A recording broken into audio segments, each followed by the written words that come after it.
దేవునికి మహిమ కలుగునుగాక. జీవము గల ప్రతివానికి తల్లి అయిన అవ్వ గురించి ధ్యానించుకుందాము. ఆదికాండము 1:27. దేవుడు తన స్వరూపమందు నరుని సృజించెను. దేవుని స్వరూపమందు వాని సృజించెను. స్త్రీనిగాను పురుషునిగాను వారిని సృజించెను. దేవుడు నేలమంటితో నరుని నిర్మించి వాని నాసికారంధ్రములలో జీవవాయువును ఊదగా నరుడు జీవాత్మ ఆయెను. అతడే ఆదాము. ఆదాము అనగా ఎర్రనివాడు లేక నరుడు అని అర్థము. ఆదికాండము 2:20. అయితే నరుడు ఒంటరిగా ఉండుట మంచిది కాదని, వానికి సాటి అయిన సహాయము చేయుదునని దేవుడు అనుకొని ప్రతి భూజంతువును ప్రతి ఆకాశపక్షిని అతని యొద్దకు రప్పించెను. అప్పుడు ఆదాము సమస్త పశువులకు ఆకాశ పక్షులకు సమస్త భూజంతువులకు పేర్లు పెట్టెను. అయినను ఆదాముకు సాటి అయిన సహాయము అతనికి లేకపోయెను. అప్పుడు దేవుడైన యెహోవా ఆదాముకు గాఢనిద్ర కలుగజేసి అతడు నిద్రించునప్పుడు అతని ప్రక్కటెముకలలో ఒక దానిని తీసి ఆ చోటును మాంసముతో పూడ్చివేసెను. తరువాత దేవుడైన యెహోవా తాను ఆదాము నుండి తీసిన ప్రక్కటెముకను స్త్రీనిగా నిర్మించి ఆమెను ఆదాము నొద్దకు తీసుకొని వచ్చెను. ఆదామును నేలమట్టితో నిర్మించిన దేవుడు అవ్వను కూడా నేలమట్టితో నిర్మించగలడు. కాని ఆదాము అవ్వలు అనుబంధము కలిగి ఉండాలని, ఒకనికొకరు హత్తుకొని ఏకశరీరులై ఉండాలని, అవ్వ ఆదామునకు సాటి అయిన సహాయముగా ఉండాలని అతని ప్రక్కటెముకలలోని ఒక ఎముకతో అవ్వను నిర్మించెను. గనుకనే ఆదాము అవ్వను చూడగానే, నా ఎముకలలో ఎముక, నా మాంసములలో మాంసము, ఇది నరునిలో నుండి తీయబడెను గనుక నారి అనబడును అని అనెను. అవ్వ అనగా సమస్త జీవులకు తల్లి, జీవమిచ్చునది, జీవము అని అర్థం. దేవుడు ఆదాము పాదములలోని ఎముక నుండి స్త్రీని నిర్మించియుంటే స్త్రీ పురుషుని పాదాల వద్ద బానిసగా ఉండవలసి వచ్చును.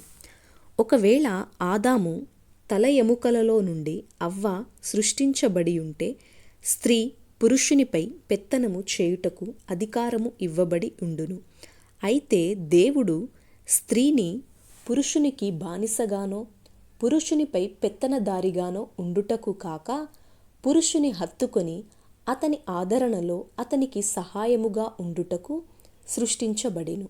ఈ సత్యాన్ని గ్రహించే స్త్రీ సమస్త విషయాలలో సద్గుణి అయి తన యజమానికి సాటి అయిన సహకారిగా ఉంటూ సకల ఆశీర్వాదాలు అనుభవించును. అవ్వ చిన్న బిడ్డగా పుట్టి పెరిగి పెద్దదవ్వలేదు, కానీ ఒక్కసారిగా ఒక చక్కటి యువతిగా నిర్మించబడి ఆదాముకు అప్పగించబడెను. స్త్రీ బాలికగా ఉన్నప్పుడు తల్లిదండ్రుల ఆధ్వర్యములోను, యువతిగా ఉన్నప్పుడు భర్త ఆధ్వర్యములోను ఉండుట ఆమెకు ఘనత. అయితే ఈనాడు అనేక మంది స్త్రీలు స్వేచ్ఛను కోరుచు ఎవరి కట్టుబాటుకు లోబడక తమ ఇష్టానుసారముగా ఉండవలెనని ఆశిస్తున్నారు. అయితే నీళ్లలో నుండి బయటపడాలని ఆశించే చేప, మందలో నుండి వేరుపడాలని ఆశించే గొర్రె ఎలా ఇక్కట్లు పాలగునో, అలాగే స్వేచ్ఛను కోరే స్త్రీ అనేక సమస్యలను తెచ్చుకొనును. భర్తను విడిచి ఒంటరిగా తోటలో స్వేచ్ఛగా తిరగాలని ఆశించిన అవ్వ దేవుడు తినవద్దన్న చెట్టు వద్దకు చేరుటయేగాక తనకు తెలియని ఒక కొత్త వ్యక్తితో సంభాషణ ప్రారంభించెను. ఆ సమయములో ఆమె ఆదామును తోడుగా పిలుచుకొన్న ఎడల సాతాను మాటలకు మోసపోకపోయేది, లేక తన సృష్టికర్తకు మొరపెట్టినను విడుదల పొందియుండేది. అయితే నేను జ్ఞానిని కదా అనుకొనిన ఆ అవ్వ మోసపోయినది. సామెతలు 3:5. నేను జ్ఞానిని కదా అని నీవనుకొనవద్దు, నీ స్వబుద్ధిని ఆధారము చేసుకొనవద్దు, నీ పూర్ణ హృదయముతో యెహోవా యందు నమ్మిక ఉంచుము. సాతాను మాటలకు మోసపోయిన అవ్వ తినవద్దన్న ఆ చెట్టు ఫలమును చూచినప్పుడు అది ఆహారమునకు మంచిదిగా, కనులకు అందమైనదిగా, వివేకమిచ్చు రమ్యమైనదిగా ఆమెకు కనిపించెను. భర్తతో కలిసి ఫలించవలసిన తాను తనంతట తానే ఏదో సంపాదించుకోవాలని, ఏదేదో అయిపోవాలని ఆశించి మోసపోయినది. కనుకనే దేవుని దీవెనలతో భర్త కౌగిలిలో ఎటువంటి కష్టనష్టములు లేని సుఖజీవితాన్ని జీవించవలసిన అవ్వ ఆనందదాయకమైన ఏదెను తోటను విడిచిపెట్టవలసి వచ్చెను. తనతో పాటు తన భర్త కూడా ఏదెను తోట నుండి వెళ్ళగొట్టబడవలసి వచ్చెను. ప్రసవ వేదనతో తాను పిల్లలను కనవలసి వచ్చెను. నిరంతరమైన ఆశీర్వాదాలను పోగొట్టుకొని పాపానికి, శాపానికి, దేవుని కోపానికి గురై నిరంతరమైన మరణాన్ని తెచ్చుకొనెను. మరియు స్త్రీలను అణుకువయు స్వస్థబుద్ధియు కలవారై యుండి తగుమాత్రపు వస్త్రముల చేతనే గాని జడలతోనైనను, బంగారముతోనైనను, ముత్యములతోనైనను, మిగుల వెలగల వస్త్రములతోనైనను అలంకరించుకొనక దైవభక్తి గలవారమని చెప్పుకొను స్త్రీలకు తగినట్టుగా సత్క్రియల చేత తమ్మును తాము అలంకరించుకొనవలెను. స్త్రీలు మౌనముగా ఉండి సంపూర్ణ విధేయతతో నేర్చుకొనవలెను.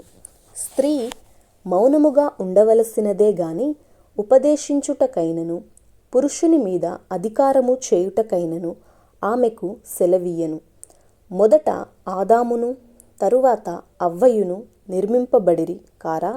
మరియు ఆదాము మోసపరచబడలేదు, కానీ స్త్రీ మోసపరచబడి అపరాధములో పడెను. అయినను వారు స్వస్థ బుద్ధి కలిగి విశ్వాస, ప్రేమ, పరిశుద్ధతల యందు నిలుకడిగా ఉండిన ఎడల శిశు ప్రసూతి ద్వారా ఆమె రక్షింపబడును. 2 కొరింథీ 11:2-3. దేవాసక్తితో మీ ఎడల ఆసక్తి కలిగియున్నాను. ఎందుకనగా పవిత్రురాలైన కన్యకనుగా ఒక్కడే పురుషునికి, అనగా క్రీస్తుకు సమర్పింపవలెనని మిమ్మును ప్రదానము చేసితిని గాని, సర్పము తన కుయుక్తి చేత అవ్వను మోసపరిచినట్లు మీ మనస్సులు చెరుపబడి క్రీస్తు ఎడల ఉన్న సరళత నుండియు పవిత్రత నుండియు ఎట్లైనను తొలగిపోవునేమో అని భయపడుచున్నాను. ఆదాము అవ్వలు ఏదెను తోట నుండి వెళ్ళగొట్టబడిన తరువాత శ్రమ, కన్నీరు, వేదన అనుభవించిన అవ్వ తానెంత గొప్ప ఆశీర్వాదాలను పోగొట్టుకొనెనో, ఎంత ఉన్నత స్థితి నుండి దిగజారెనో గ్రహించుకొనెను. అయితే నీకును స్త్రీకిని, నీ సంతానమునకు ఆమె సంతానమునకు వైరము కలగజేసెదను.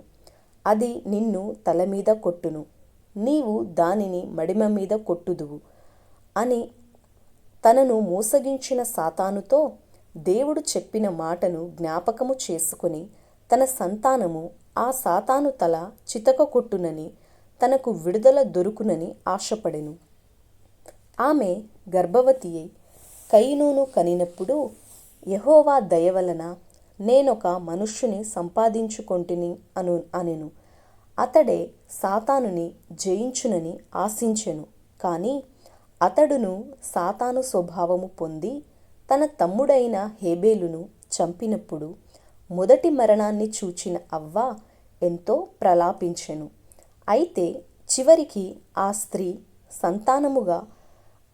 సంతానముగా అనగా పురుషుని అవసరత లేకుండా కన్య మరియ గర్భమున అవతరించిన యేసుక్రీస్తు ద్వారా సాతాను తల చితుకగొట్టబడుట, మరణము మృంగివేయబడుట జరిగెను. నిత్య మరణానికి గురి కావలసిన మనం నిత్య జీవాన్ని సంపాదించుకొనుటకు స్త్రీ సంతానమైన యేసుక్రీస్తు కారణమయ్యెను. గనుక ఒక స్త్రీ దేవుని మాటను జవదాటితే ఎంతో కీడుకు కారకురాలగునని, దేవుని మాటకు లోబడితే అనేకులకు ఆశీర్వాదకారముగా ఉండునని గ్రహించవచ్చును. ఈ వాక్యము దేవుడు దీవించునుగాక. ఆమెన్.